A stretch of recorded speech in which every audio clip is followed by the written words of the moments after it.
Dhaabbanni Safaariikoom Itoophiyaa tajaajila teleekoomii si'ataa maamiltoota isaa biraan ga'uuf hojjechaa jiraachuu beeksise. Dhaabbanni Safaariikoom Itoophiyaa kuufama bashii bitachuun miliyoonera ta'a jedhuun jiraattuu magaalaa Adaamaa Aadde Masarat Getaachoo badhaafamtuu miliyoona 1 taasise. Dhaabbanni Safaariikoom Itoophiyaa dhaabbata dhuunfaa tajaajila teleekoomii kennuun hundeeffama yeroo gabaabaa keessatti maamiltoota hedduu horachuun dhaabbata fudhatamummaa guddaa argachaa dhufedha. Dhaabbatichi dhaadannoo walooman gara fuulduraatti jedhuun yeroo adda addaatti maamiltoota isaatiif kuufama garaagaraa qopheessuun kan badhaasu yoo ta'u, guyyaa kanas kuufama bashii bitachuuf miliyoonera ta'a jedhuun magaalaa Adaamaatti qophii addaa qopheessuun jiraattuu magaalaa Adaamaa kan taate Aadde Masarat Getaachoo badhaafamtuu birrii miliyoona 1 taasisuun badhaasichas bakka manaajimentiin Safaariikoom akkasumas hawaasni magaalaa Adaamaa argamanitti kennee jira. Kuufama bashii dhaabbanni Safaariikoom Itoophiyaa qopheessetti fayyadamuun abbaa carraa birrii miliyoona 1 ta'utti kan gammadan bakka bu'aan badhaafamtuu birrii miliyoona 1 kan ta'an abbaa warraa Aadde Masarat Getaachoo obbo Fiqaaduu Tashoomaa ni dubbatu.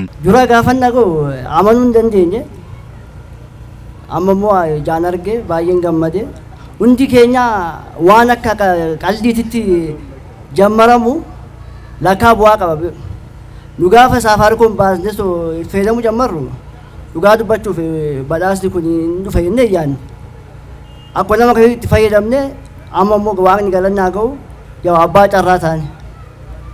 Isinis immoo akkuma keenya kanatti yoo itti fayyadamtan abbaa carraa ta'uu dandeechan. Dhaabbata Safaariikoom baay'ee isin galateeffanna. Itti gaafatamaan kutaa gurgurtaa dhaabbata Safaariikoom Itoophiyaa damee Adaamaa obbo Sabsibee Nagaash akka dubbatanitti dhaabbatichi fedhii maamiltootaa guutuuf waggoottan 3 kana keessatti tajaajila isaa guddisuuf magaalaa Adaamaa fi naannoo isheetti niitoorkiiwwan 3,000 ol diriirsee hojjechaa jiraachuu dubbatan. Akkuma beekamu Safaariikoomiin erga gara biyyaa seene amma naannoo waggaa 3 lakkoofsiseera. Waggoota 3 darban kana keessatti wantoota inni hojjete keessaa inni guddaan neetworkii isaa naannoo gara 3,000 ol babal'ifachaa jira. Akkasumas maamiltoota aktiif ta'an naannoo miliyoona 10 fi sana ol ta'eera. Akkasumaan Safaariikoomiin tajaajila waamicha sagalee, tajaajila ergaa gabaabaa fi akkasumas tajaajila intarneetii kennaa jira. Isaan dabalatee immoo tajaajila M-Pesa jedhamu kan maallaqa ittiin daddabarsinuu fi kaffaltii garaagaraa ittiin adeemsifnu akkasumaan dabalataan isa qabudha. Isas maamiltoota M-Pesa naannoo miliyoona 7 ga'eera. Dhaabbatichi guutuu biyyattii keessatti maamiltoota miliyoona 10 ol kan horate ta'uu kan dubbatan obbo Sabsibeen fedhii maamiltootaa guddisuu fi tajaajila dhaabbatichi kennu hawwataa taasisuuf kuufama bashii qopheessuun maamiltoota hedduu badhaasuun abbaa miliyooneraa gochaa jiraachuu dubbatan. Maamiltoota isaa galatoomaa jechuudhaaf akkasumas faayidaa guddaa maamiltootaaf buusuudhaaf jecha tajaajila bashii bitadhaa fayyadamaa ta'a jedhu laawunchi godheera. Isa kanas naannoo gara ji'a 3-4 kan turanidha tajaajilli kun jechuudha. Inni guddaan bashii jechuun kufamadha. Kufama yaa'u jecha Amaariffaa beektuu taanaan kufama bashii ta'e yookaan immoo kufama danuu ta'e jechuudha. Kufama danuu ta'e kana gatii salphaa ta'een yookaan immoo gatii madaalawaa ta'een maamiltoonni akka bitatanidha kan qopheesse.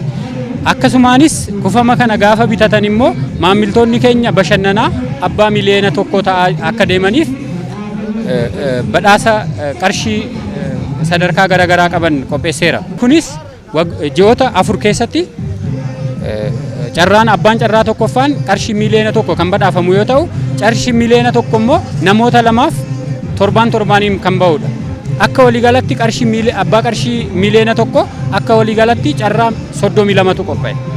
Carraa 32 jechuun miliyoona 32tu abbaa qarshii miliyoona 1 eeggachaa jiran jechuudha.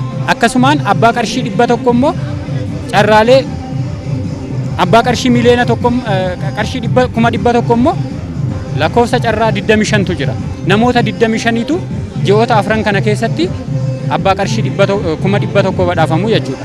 Kana qofa osoo hin ta'in immoo namoonni kaardii bitatanii kufama kana yeroo bitatan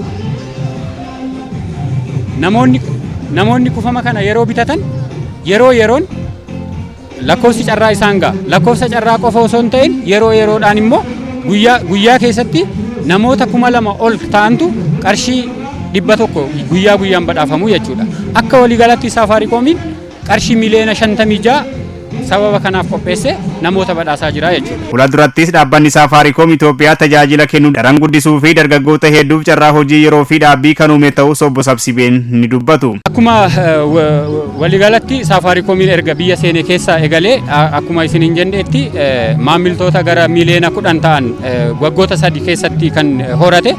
Haa ta'uyyuu kanarratti hin dhaabbannu.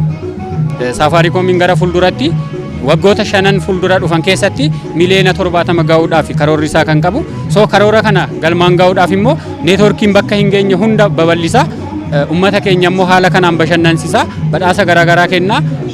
Kufama garaagaraa kufama gatiin isaanii madaalawaa ta'ee fi intarneetii saffisa qabu maamiltootaaf dhiyeessa. Haaluma kanaan waggoota 5 dhufan keessatti naannoo miliyoona 70 geenya jennee yaadaa jirra.